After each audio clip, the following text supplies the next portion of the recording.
السلام علیکم रहमतुल्लाहि वबरकातुहू। बरकत और मुश्किलात। अल्लाह की ये रहमत कैसे आती है? क्या आप जानते हैं कि जब हम अल्लाह से माफ़ी मांगते हैं तो ये सिर्फ तौबा नहीं होती, ये एक दरवाज़ा होता है बरकतों का। इस्तिग़फ़ार सिर्फ माफ़ी नहीं, बरकत की चाबी भी है। अगर मेरी कमाई में बरकत नहीं तो शायद कुछ गलत हो रहा है जो हमें दिख नहीं रहा। हराम चीज़ें, नाजायज़ रास्ते, गुनाह, ये सब हमारी बरकत छीन लेते हैं। हराम से बचो, हलाल की राह चुनो।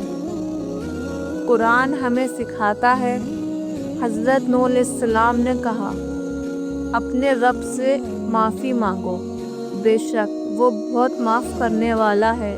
और फिर आएगी बारिशें, माल, दौलत, औलाद, सब कुछ अल्लाह की तरफ से।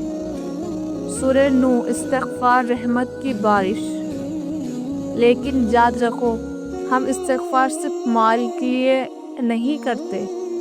हम नमाज इसलिए नहीं पढ़ते कि कुछ मिले, बल्कि इसलिए कि अल्लाह का हक है। इबादत इनाम के लिए नहीं होती, अल्लाह के लिए होती है। किसी ने मुझसे पूछा, मैंने 3 दिन नमाज पढ़ी, फिर भी मेरी मुश्किल हल नहीं हुई। मैंने कहा, हमने और आपने सालों से इबादत छोड़ी थी, अब 3 दिन में सब हल चाहते हो? सब्र करो, ये मेहनत, वक्त और यकीन मांगता है। जैसे डिग्री सालों की पढ़ाई से मिलती है, वैसी ही बरकत और रहमत सब्र और इखलास से मिलती है। कभी कभी मुश्किलें रहमत बनकर आती हैं। हर परेशानियों में छुपा है एक सबक। कई लोग शादी के लिए लड़ते हैं, फिर तलाक ले लेते हैं, क्योंकि शायद अल्लाह ने शुरू में ही रुकावट भेज दी थी। इस्तिखारा इसलिए है, रहनुमाई के लिए, ख्वाब के लिए नहीं। इस्तिखारा अल्लाह की रहनुमाई, ना कि ख्वाब। अगर कोई काम तुम्हारे लिए अच्छा होगा, अल्लाह उसे आसान बना देगा। अगले दिन एक कॉल आएगी, कोई हंसकर हौसला देगा। यही है अलामतें। अलामतों को पहचानो, रहमत करीब है। मुसीबतें, परेशानियाँ, ये आपके हक में हो सकती है। नबी करीम सल्लल्लाहु अलैहि वसल्लम ने फरमाया, मोमिन का हर हाल में अच्छा होता है।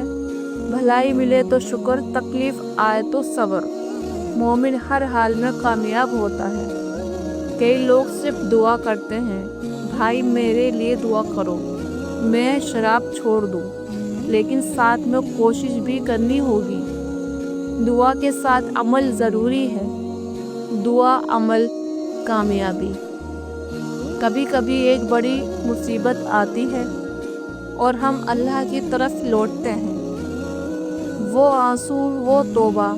शायद अगर वो मुसीबतें ना आती तो आप अपने रब को पुकारते भी नहीं। कभी कभी मुसीबतें ही रहमत बन जाती हैं। अल्लाह कहता है, ए मेरे बंदे, मैं तुझसे मोहब्बत करता हूँ। वो हमें खींच लाता है नमाज की तरफ, सब्र की तरफ और अपनी रहमत की तरफ। सब्र और नमाज से मदद लो, यही रास्ता है।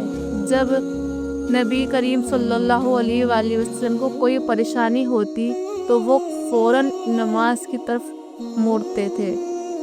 तो हमें क्यों ना उसी सुन्नत को अपनाएं। नबी करीम सल्लल्लाहु अलैहि वसल्लम की सुन्नत नमाज में सुकून है।